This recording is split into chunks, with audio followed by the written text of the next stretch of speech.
The following program is being brought to you by Reign of Fire Radio, a media outreach arm of Reign of Fire Evangelical Ministries. Our commitment is to sponsor programs that will assist in living a Christian life and win others through teaching the finished work of Jesus Christ.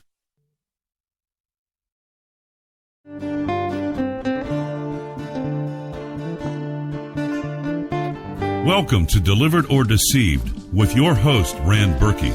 Rand is a former cult member who now educates people on the dangers of these types of groups, as well as people who would seek to exploit and terrorize others.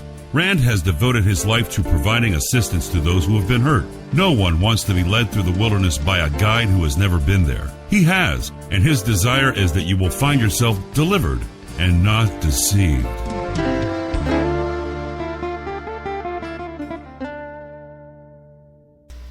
Good evening, ladies and gentlemen. My name is Rand Berkey, and welcome to Reign of Fire Christian Radio, media outreach arm of Reign of Fire Evangelical Ministries. As in every broadcast, I like to set the stage by sharing one of the foundational scriptures for Reign of Fire Evangelical Ministries.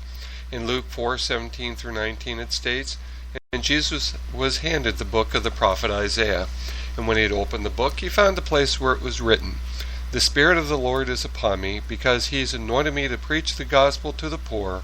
He has sent me to heal the brokenhearted, proclaim liberty to the captives, and recovery of sight to the blind, to set at liberty those who are oppressed, proclaim the acceptable year of the Lord.'" Christ is the message, and I'm only one of the bearers of the message. So, ladies and gentlemen, I've been going through my book called Delivered from Deception. Right now we're in Chapter 7, which is Persecution, Devil Spirits, and Deprogrammers. Oh my. So what this is about the third year, and we're going from the WOW program, which was a missionary program, into our apprentice year of the Way Corps. Way Corps is a leadership training ministry, part of the ministry that was to create the leaders, the future leaders of the Way International. So we'll be reading from there. I would really suggest that you can go back and listen to the other parts of the broadcast concerning the book. Hey, but even better, pay me, buy the book. You can get it on Amazon, you can download it on Kindle, you can buy paperbacks, and I think you will find it awesome. Not only is it awesome, but you'll be able to share it with others in order to set them free. Hey, I was talking to somebody today at work, and they were talking about me, my experience, and they said, "Hey, do you know he wrote a book?" And the person looked and said, "You're kidding, right?" And then, "No, he wrote a book." She looked at me and said, "So you wrote a book?" I said, "Yeah, I wrote a book." I gave her a brief outline of what the book was, and she said, "You know something? I'm going to buy the book." Anybody that's bought this book, they find it immensely interesting, completely captivating about someone's life. And this is just a cursory look, but I give some high points, or maybe even low points, in this book, and it all leads you up to the point of, okay, so what do you do with someone that's in this type of situation? I'm not just talking about a cult. I'm talking about a false religion. I'm talking about domestic violence situations where a woman is beat up on a man's beat up on a woman, men beat up on each other, women beat up on each other. It's a prevalent problem within the United States today, and it's only becoming more so. Terrorist groups, absolutely. There's no difference between a terrorist group and a cult. Absolutely none. The same thing with other religions like Islam. Big thing going on today. If you look at the core roots of Islam and how it is looking to conquer the world, it's not all wine and roses, gumdrops and rainbows. Something? This is serious stuff. The world is being affected by it now. And like one of the broadcasters said, it was interesting that if 0.03% of the Muslims were fundamental radical Islams, that would still be about 1.6 million people. That's scary. 1.6 million people. Man, I think Cleveland might have that. Cleveland and the suburbs. So you're talking about a whole city, a major city that could be considered a city for terrorists. But anyway, let's get into the book. It's, like I said, it's Persecution, Devil Spirits, and Deprogrammers. Oh my. And the caption here below is a quote from Victor Paul Werwell. When persecution comes, it is only a trick of the devil to take you away from the truth. When it comes, we should realize that what we are doing something right. When you're not persecuted, you should begin to worry, because you're probably not walking on the word. So really, if you think about it, that could be anybody at any time. You can look at somebody wrong and say, well, I'm right because this person's persecuting me. They're not happy with me. So it's a very convoluted view of what persecution is for one's faith.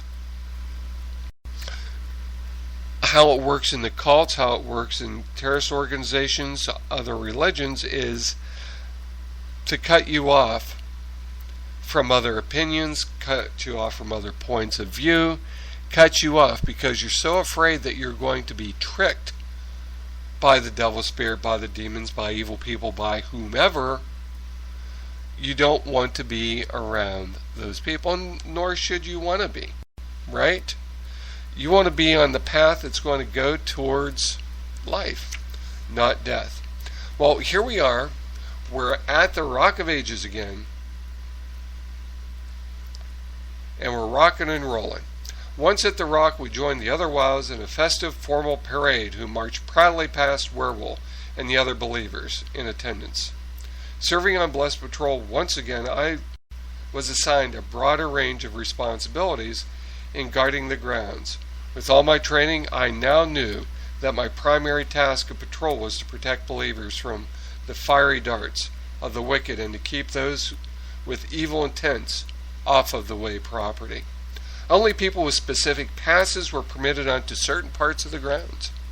Unfamiliar locals were not allowed to roam there, nor were people who might come with malicious motives, blending in until they could go about with their evil intentions. The 10-day blitz, which the WOW program had accomplished the previous year, had generated some bad press. Werwell was agitated. The two musical groups that had toured the city had caused additional furor and bad press, especially from the cities where schools had agreed to allow them to perform, only to find with whom the bands were associated. Werwell, of course, chalked this up to the working of Satan and is trying to thwart the spread of God's word. It had not produced the number of new WOWs that the leadership had wanted to celebrate the 40th anniversary of the Way. Events were planned through the following year, culminating in an event similar to the Rock later in the Way's calendar year. One evening, Werwell, during one of his tirades, related a situation that a WOW woman had experienced the previous year. She had been trying to recruit a man who in turn made a pass at her.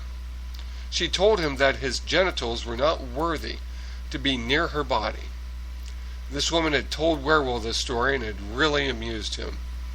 He praised this stance, explaining that genitals of any non-believer, regardless of gender, were not good enough to be near the bodies of the Way believers.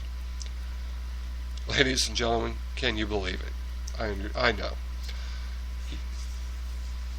He also offered an aside that if a woman had large breasts, she should wear tight clothing for the purpose of attracting the attention of male non-believers. Her ample breasts were a gift from God, he said, so it was morally right for her to use them to gain the attention of unbelievers for the purpose of enticing men to get close enough to try to recruit them. This type of rationale was indicative of how people in the Way thought. Because we had the truth, anything that we would do to others outside the group was also justified, because we needed to expose them to the truth. We had the proper motives, so it was okay to do such things, since after a while they would see that we had the best of intentions. Now, there was another group that did the similar thing. It was called the Children of God. David Berg took off to Australia because he was under investigation and also under indictment for pedophilia. Not only this, it was taught within the Children of God that it was called flirty fishing, where women would actually prostitute themselves out, or men would prostitute themselves out in order to bring people into the Children of God cult. Because, as David Berg taught, everything is a sign of God's love. This is why the way required seemingly classy and fine appearances for all members and events. The purpose for an overall clean, sophisticated look was to display to non-believers that we were living the abundant life. Classrooms were to be immaculate. Chairs were intentionally uncomfortable to keep the students awake, and they were kept lined up in perfect rows. Even tiny tidbits of debris was not tolerated in facilities or on the property. All things hung on walls were attractive and perfectly placed. Dead leaves were immediately removed from plants, and windows were squeaky clean inside and out. Tabletops were immaculate. We too were expected to look our best. We adhered without question to specific dress codes for various events and to specific standards for how we wore pins, name tags, and boutonnieres. In the way, there was a proper way to do everything, and a proper time to do it. During the festivities, an unwanted intruder appeared at the Rock. It was a former member of the Way Corps, newly deprogrammed, and had decided to leave the Way. She had come to confront the leadership about some of the things she had been told. Rumor had it that she was carrying a weapon, so she was promptly escorted from the grounds.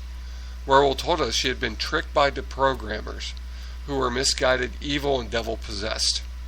He reminded us that this intruder, having been deprogrammed, was now consumed by the devil and answered to him as her god. We learned that the non-believer is of little interest to the devil, because they are already held under the devil's spell. A believer, therefore, is an ideal target for the devil, because if he is able to take a believer down, it is a glorious victory, because he has hurt someone who matters.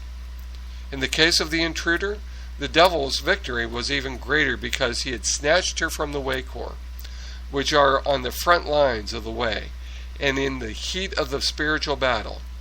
It was a major victory for the devil to have taken out someone in leadership. These thoughts strengthened my personal resolve to become leadership in the Way, and to stand fast in the gap between those who desired and sought after the truth. I realized that if the devil was so hell-bent on destroying believers, he had to be terribly threatened by the power of those of us in the Way ministry. By the way, I met the woman that did this. Her story is a little bit different. Before leaving the Rock, we were reminded that the next Rock in the fall of 1982 would fall on the eve of the Wave International's 40th anniversary. The Way would get a new president, Reverend L. Craig Martindale, and would offer an anniversary class called Living Victoriously. To continue to celebrate the anniversary, the Way wanted to commission 4,000 wows for the anniversary event, so it was impressed upon us the importance of recruiting even more people and convincing them to become WOW ambassadors. In addition, Howard Allen announced that he intended to give Werewolf a custom-made Harley-Davidson as a going-away gift, in keeping with Werewolf's penchant for motorcycles. We were asked to donate money towards this motorcycle, in any amount we were led to give. After visiting all our relatives back east, we arrived in Stockton, California on September 1st, 1981, and met with Reverend Duke Clark. He handed us a list of jobs that needed to be filled for the limb.